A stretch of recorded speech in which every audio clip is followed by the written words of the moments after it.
Y por eso yo quiero decirte en este momento que ese Jesús que profetizó Isaías y que iba a estar ungido era el mismo Jesucristo en el capítulo 61 que estaba diciendo Isaías. Es el que va a traer que las buenas nuevas de salvación. Ese Jesús que estaba declarando el propósito por el cual estaba él aquí. Eso ya Isaías hace 500 años antes de esto lo había dicho. Y dice la palabra de Dios que hace 500 años Isaías le dijo al pueblo: miren, va a venir una persona, y esa persona no va a haber parecer en él, no va a haber hermosura, no va a ser atractivo como muchos lo pintan, va a ser despreciado, va a ser desechado entre los hombres, va a ser un varón de dolores, pero va a ser alguien principal, alguien experimentado en quebranto. A él no le van a platicar qué tanto es sufrir. Él ha experimentado desde su nacimiento el sufrimiento. Él no nació en un hospital como tú. Él no nació en una clínica privada como tú. Él nació en un pesebre. Él nació donde estaban, en un establo, donde estaban las vacas, quizás las chivas. No sé si había borregas o no. Pero él desde chico era un hombre experimentado en quebranto. Quizás él no tenía los ojos azules como lo pintan. Quizás él no tenía el cabello dorado como lo pintan.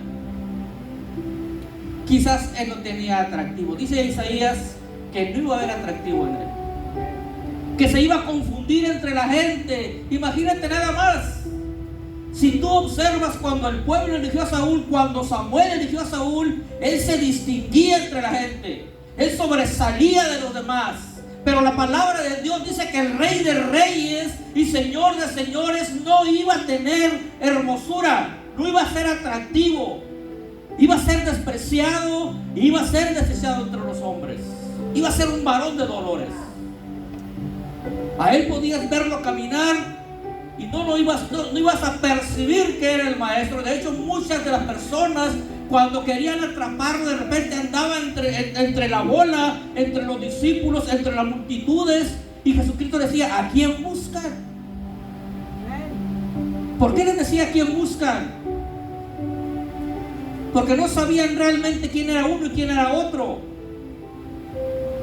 Por eso quiero que en esta tarde tú salgas de este lugar, pero tú te vayas convencido cuál es el propósito por el cual Dios te trajo a esta vida.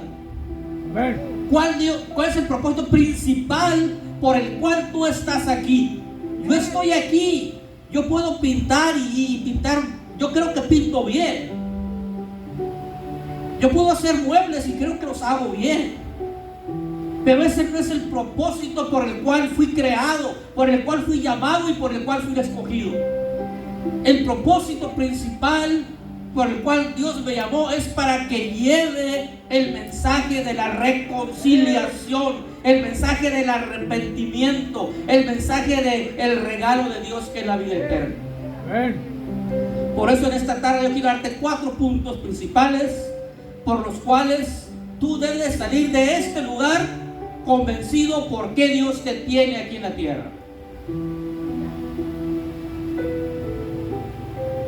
Antes de que Jesucristo declarara estas cosas, ya la gente se estaba haciendo conjeturas, ya la gente estaba haciendo preguntas: ¿quién realmente era el maestro? Algunos decían: es que es Juan el Bautista, habla como Juan, trae casi la misma vestimenta de Juan. Otro decía: no, habla como Elías. Otro decía: no, es que este habla muy parecido a Jeremías. Y algunos otros decían: no, a lo mejor es un profeta como nosotros. Pero Jesucristo le dijo a los discípulos: bueno, eso es lo que dicen los demás, pero yo quiero que ustedes me digan quién realmente creen que soy. Y de repente sale uno por allá: es que tú eres el Cristo, el Hijo del Dios viviente.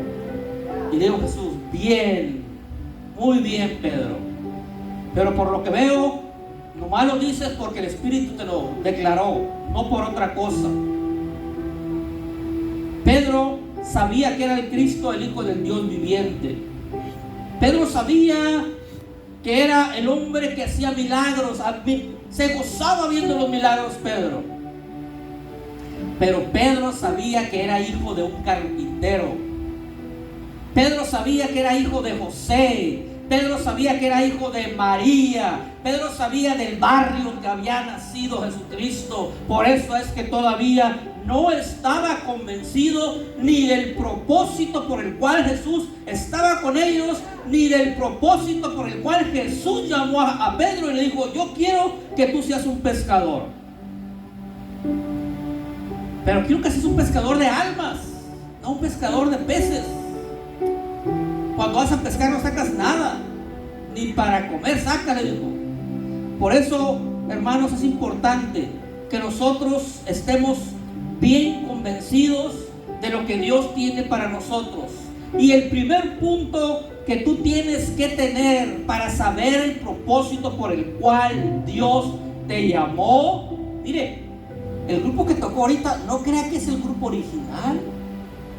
Yo creo que del grupo original nada más queda Humberto, el grupo Moed, que se formó hace 30 años, ¿verdad, Humberto? Como 30 años y Humberto es el único que queda. ¿Por qué? Porque algunos no entendieron el propósito por el cual Dios los llamó. Algunos siguieron, algunos se dedicaron a otra cosa. Pero aquí lo importante es que usted se dé cuenta el propósito por el cual Dios te ha llamado, el propósito por el cual Dios te ha escogido. Por eso el primer punto es que no tomes las cosas humanamente. Jesucristo les dijo: yo tengo que ir a Jerusalén, tengo que padecer mucho de los ancianos, de los principales, de los escribas, pero hay otra cosa más importante, que tengo que morir crucificado. Pero no todo va a terminar ahí, porque voy a resucitar al tercer día. Yo vengo a dar vida y vida en abundancia. Y Pedro, como usted y como yo, Pedro estaba mirando desde el ángulo humano. Pedro le dijo: hey, empezó a molestarlo, empezó a reconvenirle y le dice: ten compasión de ti, Jesús. ¿Cómo va a ser posible que tú te sometas a ese sufrimiento? ¿Cómo va a ser posible que tú te sometas a castigos? ¿Cómo va a ser posible que tú te dejes escupir? ¿Cómo va a ser posible que tú te dejes golpear con un látigo y te laceren tu cuerpo? No puedes dejarte clavar las manos. Tú eres el Hijo del Dios viviente. Tú no necesitas eso. Tú no necesitas. Ten compasión por ti mismo, le dice Pedro. ¿Y qué pasa cuando Dios te llamó a ti? Yo recuerdo cuando el Señor me llama, estaba en la universidad. Me dicen: ¿cómo es posible que tú andes predicando con los locos cuando tú estás estudiando en la universidad y vas a terminar como licenciado? Tú no estás aquí para andar por las calles, decía Humberto, el canto de Humberto, por los ranchos. Es lo que hacemos, hermano, porque a eso nos mandó el Señor, a predicar la palabra a donde Él nos lleve, a las aldeas, a los ranchos, en las canchas, en los parques, porque sabemos, estamos bien convencidos para lo cual hemos sido llamados. Pero Pedro ni estaba convencido del propósito por el cual Jesús estaba aquí, mucho menos estaba convencido del propósito por el cual Dios lo había escogido a él como uno de sus discípulos. Imagínate nada más. Pedro se le pone enfrente y dice: ¿sabes qué? Lo manda a llamar y lo jala a un lado. Hey, Jesús, ¿qué está pasando contigo? tú eres el hijo de